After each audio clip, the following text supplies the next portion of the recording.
Shalom, selamat pagi sahabat Lexio Divina yang dikasihi Tuhan Yesus Kristus. Dalam seri pengajaran Yesus Kristus Tuhan, kita sedang belajar tentang Yesus Kristus dari sudut pandang para pengkritik-pengkritiknya. Dalam hari-hari terakhir, sebelum Yesus disalibkan pada hari Jumat Agung, Yesus yang sudah memasuki Yerusalem dengan elu-elu sebagai seorang raja pembebas, bertemu dengan kelompok-kelompok yang menjadi musuh-musuh Yesus selama ini. Dan mereka siap dengan berbagai pertanyaan-pertanyaan menjebak untuk membuat Yesus bisa diperhadapkan kepada masalah hukum. Dimulai dari kelompok Herodes dengan pertanyaan politis tentang membayar pajak. Lalu kemudian kelompok Saduki yang menghadapi Yesus dengan sebuah pertanyaan teologis dari doktrin yang cukup penting di dalam agama Yahudi, yaitu mengenai kebangkitan orang mati. Matius 22 ayat 34 sampai dengan 40, kita melihat upaya kelompok ketiga, yaitu orang Farisi, dalam mencoba Yesus dengan melemparkan pertanyaan secara teologis tapi juga secara legal etis, yaitu pertanyaan hukum-hukum agama. Setelah membungkam kelompok Saduki, Yesus dihadapi oleh seorang ahli Taurat dan bertanya, manakah hukum yang terutama dalam Taurat? Jawab Yesus segera kepada orang ini, kasihilah Tuhan Allahmu dengan segenap hatimu, dan dengan segenap jiwamu, dan dengan segenap akal budimu. Itulah hukum yang terutama dan yang pertama. Ini adalah jawaban yang sangat luar biasa. Karena orang Farisi itu begitu menghormati Musa dan mereka ingin menjebak Yesus. Apakah Yesus akan membuat dirinya lebih tinggi dari Musa? Dan itu sudah cukup bagi mereka untuk menghukum Yesus dengan alasan sebagai penghinaan terhadap Musa. Justru Yesus mengutip pernyataan Musa dalam Ulangan 6 ayat 4 dan 5. Yesus mengacu kepada Musa dan menghormati Musa. Bahkan kutipan Yesus ini kita tahu adalah doa wajib bangsa Israel, itu Shema Israel. Ulangan 6 ayat 4 dan 5 ini sebuah bentuk kasih kepada Allah di dalam kehendak, di dalam tindakan, di dalam pikiran. Bukan sekedar sebuah tindakan kasih emosional, tidak. Kasih yang dikatakan ini merupakan bentuk yang tertinggi, sebuah dedikasi kepada Allah, sebuah komitmen kepada Dia yang menjadikan dan menebus manusia. Dalam terjemahan Yunani dipakai kata yang sangat akrab bagi kita, yakni kata agapao. Dari situ kita dapat kata agape. Kata agapao ini melampaui kasih yang didasarkan semata-mata oleh kecerdasan, simpati, atau solidaritas semata-mata. Ini kalau kecerdasan, simpati, dan solidaritas itu kata yang dipakai phileo. Tetapi kasih yang agapao ini adalah yang paling murni, suci, mulia, dan yang tertinggi. Karena melibatkan pengorbanan diri, melibatkan kebenaran Allah, dan juga tindakan kasih yang memang layak untuk dilakukan sebagai penghormatan tertinggi kepada Allah. Dengan kata lain, Yesus mau mengatakan yang terutama dalam hidup kita adalah mengasihi Tuhan Allah kita dengan seluruh keberadaan kita secara holistik. Identitas kita seharusnya yang pertama adalah kita kekasih Allah. Dan kita dicintai oleh Allah dan mencintai Allah sepenuhnya. Mengasihi Allah kita lakukan secara intensional. Setiap hari kita memikirkan apa yang harus kita lakukan, tindakan-tindakan apa yang harus kita lakukan sebagai ungkapan kasih kita kepada Allah. Tentu ungkapan ini akan terwujud bukan kepada diri kita ya semata-mata. Kalau kita mengasihi Allah dengan sepenuhnya, maka ungkapan kasih Allah itu harus kita wujudkan kepada sesama kita. Manusia yang menjadi objek daripada kasih Allah. Tentu mengasihi Tuhan Allah kita memerlukan totalitas juga di dalam fisik. Tadi kan mengasihi Tuhan dengan segenap hati, dengan segenap jiwa, dengan segenap akal budi, sudah melibatkan semua keberadaan kita secara batin, tetapi juga mengasihi Tuhan dengan kekuatan kita, keberadaan kita secara fisik.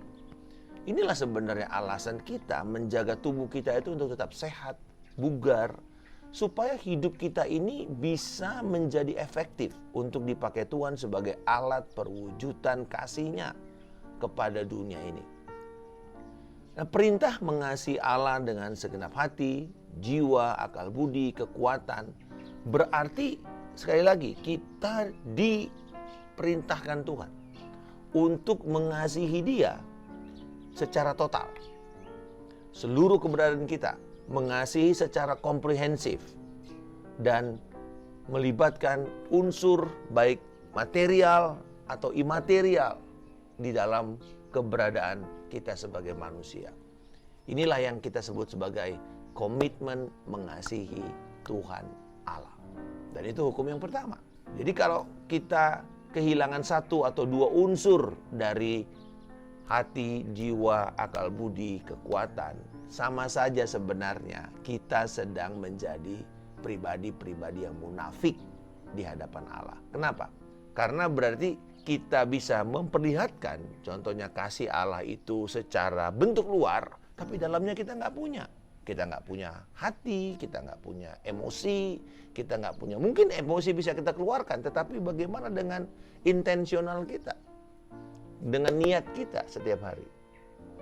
Kita mungkin bisa kelihatannya begitu menggebu-gebu melayani secara fisik, tetapi hati kita sebenarnya sudah kering, sudah bosan, sudah tidak ada lagi api yang membara ketika kita memikirkan tentang Allah. Inilah sebenarnya yang kita perlu perhatikan benar-benar. Mengasihi Tuhan secara totalitas. Dan sebenarnya oleh Yesus disimpulkan dengan sebuah perkataan yang sangat penting yang juga disampaikan kepada murid-muridnya. Bahwa mengasihi Tuhan itu berarti menuruti segala perintahnya. Inilah sebenarnya tanda seorang murid yang sejati. Dia mengatakan bahwa orang atau dunia akan tahu kamu ini adalah murid-muridku bila engkau saling mengasihi dan bila engkau menuruti segala perintah-perintahku.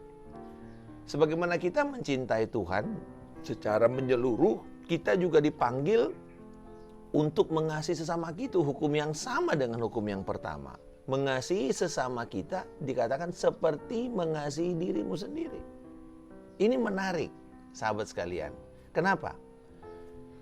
Mengasihi sesama kita artinya kita akan mengusahakan yang terbaik untuk mereka. Sebagaimana mengusahakan yang terbaik ketika kita dihadapi kepada suatu keadaan atau sebuah kebutuhan. Contoh, bila sahabat sekalian memiliki sebuah kemampuan keuangan yang cukup, ya, bahkan mungkin berlimpah, tetapi kemudian kita sedang diperhadapkan kepada masalah sakit penyakit, kesehatan, dan kita memerlukan sebuah perawatan kesehatan. Maka saya percaya dengan kemampuan keuangan kita akan mencari pengobatan, perawatan kesehatan yang terbaik untuk kita. Mungkin itu kamar yang terbaik, dokter yang terbaik, mungkin rumah sakit yang terbaik, dengan fasilitas yang paling mumpuni untuk bisa menyelesaikan persoalan kita. Hal yang sama, Yesus mengatakan, kalau kamu bisa lakukan itu kepada dirimu sendiri, selevel yang sama kamu harus lakukan kepada orang lain. Luar biasa saudara. Ini sebuah tantangan yang tidak mudah. Dan Yesus berkata di dalam ayat yang ke-40, pada kedua hukum inilah tergantung seluruh hukum Taurat dan kitab para nabi.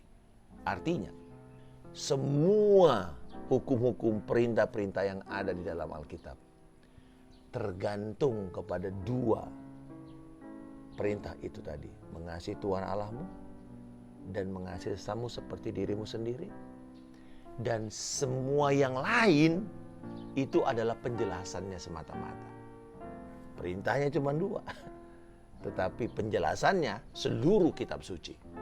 Apa saja yang kita kerjakan sekarang ini harus kepada mengasihi Allah dan mengasihi sesama kita. Loving God, loving people. Kasih Allah kepada kita telah diwujudkan dengan cara yang tidak dapat diukur ketika Yesus Kristus memberikan dirinya kepada kita. Yesus Kristus sebagai Tuhan telah lebih dahulu melakukan ini, menggenapi seluruh hukum Musa ini. Dia menghormati Musa, tetapi bukan cuma itu. Dia menghormatinya dengan menggenapinya, mentaatinya tanpa ukuran manusia. Manusia mungkin bisa mengatakan I love you 1,000 times.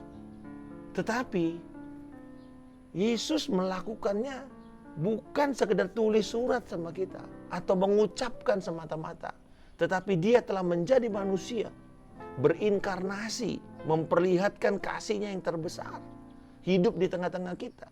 Dia mengasihi kita secara menyeluruh, emosinya, pikirannya, kehendaknya, tetapi juga sampai nyawanya. Dia murni mengorbankan dirinya sendiri kepada kita.